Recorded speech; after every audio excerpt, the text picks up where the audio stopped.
How's it going, everybody? My name is Okami-san, and welcome back to part 33 of The Legend of Zelda Ocarina of Time for Nintendo 64, or should I say, the final part. So after all this point, we finally have gone from part 1 to all the way to right over here to part 33. So honestly, we've been through so much in this game, and this game has been one of the best. But however though, it's time to say goodbye and time to actually end Ganondorf once and for all. So as you can see now, I'm actually heading into Ganon's castle. There are 3 total floors. First floor, you'll face off against 2 Lizalfos, or basically Dinfos, as like that's their more I guess they're intimidating form. And they're not so tough. They're like literally Lizalfos, but just like they're trying to look more intimidating. And the second floor, we're actually going to find a boss key that we need to in order to enter Ganondorf's room, and also we need to be able to we also need to fight these Stelphos. So if you want to make it easier, just use the big Goron sword. However, though, like I said before, the big Goron sword, if you want to learn how to get that, you just gotta go ahead and watch back on I believe part 16 or 15, but one of those parts so that we actually start a side quest. As I said before, you want to go ahead and make sure that you have the big Goron sword just to make these boss fights a little more easier, mini boss fights more easier. And if you also want to boost your defense, you want to go ahead and head back to the Great Fairy that we actually found in part 32. So if you want to check out that video, you can go ahead and find the location of where, or check out which way I headed to in order to seek the Great Fairy of Courage, because she was the one who actually boosted our defense. As you can see, our hearts are now surrounded by some white outlines, indicating that our heart defense has actually increased by twice. So now we will take half the damage. Now, as you can see here in the third floor, we're actually going to fight 2 Iron Knuckles. They're not too tough. As long as you if you do 4 leap attacks, then you'll finish it off for good. As for regular as before, I mean, these Iron Knuckles, they're the same. They just have different colors. I mean, one is black, one is white. I feel like that's the way to represent yin and yang, but I don't know about that. I mean, that's all the idea I got from.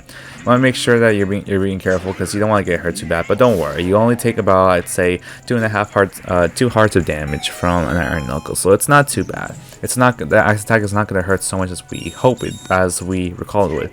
And now, if you were to play Ocarina of Time Master Quest for this one, and you face off against Iron Knuckle, they'll actually do 8 hearts of damage, which is the highest damage dealing enemy in this game that we could ever face off against. Now we're actually going to come into the 4th floor, in which this 4th floor is actually going to contain some pots of air. If you want to go ahead and stack up some hearts and arrows and also a magic, you can actually go ahead and do that. But however, though, I mean, you'll be able to access that during the fight against Ganondorf. Now, as you can see, I'm actually going to go ahead and just use a traditional Master Sword and just fight Ganondorf that way. Because I mean, if I use a big Goron sword, I mean that's going to make the fight more longer. But of course, I mean, where's the fun of that when you can have an epic fight that involves a Master Sword, right? So you want to go ahead and head all the way straight up, and you want to go ahead and head into Ganondorf's room, since now we'll now be able to take on the King of Evil.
Alright, and so this is Ganondorf. Ganondorf is the final boss of The Legend of Zelda, but also he's not the toughest though. So I could say is that this boss is pretty simple, but however, you want to make sure that you make sure you time your attack carefully, because if you don't hit away his the spell ball, then or electric ball, then you'll actually suffer a ton of damage. Now, if you want to, you can actually speed up the speed of the ball, which actually makes it much difficult for Ganondorf to be able to deflect. You can do a spin attack, which actually speeds up the attack. I recommend doing that because I mean it helps it makes it easier to catch Ganondorf off guard. Because if you keep doing normal swings for like the electric ball, then or the thunder ball is how the way it looks. It's only gonna like keep it a little more faster, but as you can see. I just keep going ahead and doing that, and I keep doing the spin attack, and it actually makes it much easier to catch a Ganondorf off guard. You want to make sure you use light arrows. Light arrows are actually the only ways to bring him down. If you don't use light arrows, that's not gonna work.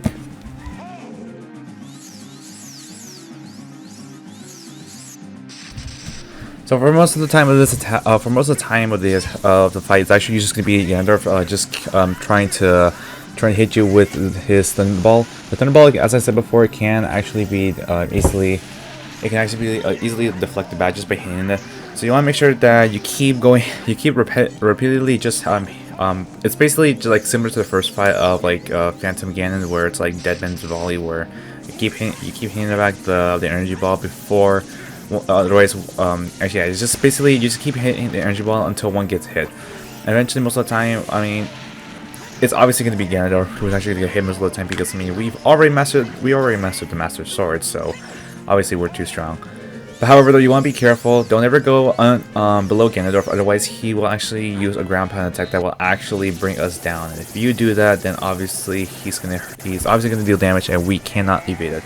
He's gonna go ahead and charge up a big thunderball, which actually is gonna send out five thunderballs from different directions. You want to charge up a spin attack in order to do that, or if you can time it correctly, you can go for just a regular spin, a regular not charge up spin attack. However, though, the timing is crucial. So the timing is somewhat crucial, but you have to like just time it really well. If you want to stock up, like I said before, for magic and arrows, you want to go ahead and head back over here. As you can see here, Ganondorf, he was trying to deflect my hook shot. That means that any other projectile sent at him will not work at all. So you want to go ahead and head back up. Be careful, like I said before, because as you can see now, he will do a ground pound attack. And I'm not sure how that hit me. That was supposed to hit me. But other than that, though, you want to go ahead, like I said before, you want to just keep deflecting the energy ball back at him. Thunderball, energy ball, I'm not sure what they call it. There is no official name for this one, unless I could be wrong, so correct me if I'm wrong in the comments. So as I said before, every time when he does this, he's going to go ahead and charge up some energy balls. If you deflect all of them, one of them will eventually hit. Or if you want to, you can actually hit him while he's doing it with a light arrow. I chose not to do it because I like this kind of like, I would prefer actually sending it all back, which actually makes us look hella cool, right?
Alright then, so after defeating Ganondorf, looks like we're actually going to have to follow Zelda to actually get out of here. So it turns out Ganondorf is actually making his whole castle fall into ruins right now. So if we don't get out in time, it's going to be an automatic game over, and there's nothing you can do to survive it. All you have to do is just get out while you can with Zelda. So every time when she gets close to the door, you want to be close to her so that she'll be able to open it. Because if you're not close to her, she will not open it up without you, because she prefers waiting for you. Now you want to be careful because there's actually going to be some falling debris that will actually fall from the top of the tower, mostly from from the highest floor, the 5th floor where we found Ganondorf. Like I said before, you just want to be careful. And if you fall if you fall out of the map, like say for example you were to fall off say for example if I were to fall off the edge, it's not on that game over. You'll just respawn again, like as if we were falling into an endless void, which I'm not sure how that counts as falling from the tower, counts as falling from a pit of void. But anyway, so you want to be careful. Now, once we get to the 2nd floor, Zelda's actually going to get captured again. So as you can see here, yeah, I fell, but it's not on that game over. So like I said, it's fine. So once we head into the 2nd floor of the tower, we're actually going to fight off some Stalfos again for the 2nd time, which they're really annoying, and I don't like that. Zelda will actually be, so you can see here that indicates that Zelda's actually going to be trapped right now for a few moments. Now if you want to with the Big Goron Sword, you can actually use the Big Goron Sword to take him out faster, but I'm showing you how to deal with them with just the Master Sword and Shield. So you mostly want to keep circling around them. That's one of the tips I can really give of how to defeat these Stalfos, is that once you get close to them, just circle around them until they drop their guard. And it's not that difficult to fight them. So you can see this one he left himself open from behind, so I got a chance to attack. Now as you can see, yeah, I mostly attack from the side, but just continually circling around them because I'm just pressuring them into doing this. And now that's how I was able to get him, because they left themselves open. Now if you got hurt severely, or you don't have the Great Fairy, you don't have your heart defense boosted. If you get hurt a lot, I mean, Zelda will actually leave you some hearts, and you can actually it's best to get them just so you can regain some energy. Just be careful. Like I said before, you want to mostly be careful for the falling debris that are actually falling from the tower, because technically that's what's the only thing you get hurt from. But other than that, though, I mean, as you can see, Zelda, I'm not sure why you went that way, but yeah, it's like I said, she's just programmed to go that way. And you want to go ahead and keep following her until you get to the very bottom of the floor, which we're actually going to be very close right now.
Alright then, so this is the final boss, and this is Ganon. So Ganon is actually going to be it's not going to be a very tough battle, but however though, you want to make sure that you actually stock up on having some green potions or blue potions. However though, focusing on the fight, what best way to actually stun Ganon is to actually use light arrows. Light arrows will be very effective because they will stun him for a very long time. And of course, you'll be able to attack him with using either an arrow or a hook shot. However, you can also use the Magic Hammer as a way, but if you have the big Ground Slayer, you can actually use that. But in this case, I'm actually going to show you that it's possible to actually it's actually possible to actually beat Ganon without having to use the big Ground Sword. You just want to be very careful as when he's approaching you, because his swings will do, his sword attacks will actually do quite hefty damage. So I'd say 1.5 hearts of damage. However, though, if you want to, you can actually go behind him by just going in between him. This is actually going under him, since he's too big and we're actually like we're actually kind of short than him. Actually, we're way short of him. He won't be able to attack us like that easily. So like I said before, you want to go ahead and make sure that you do that.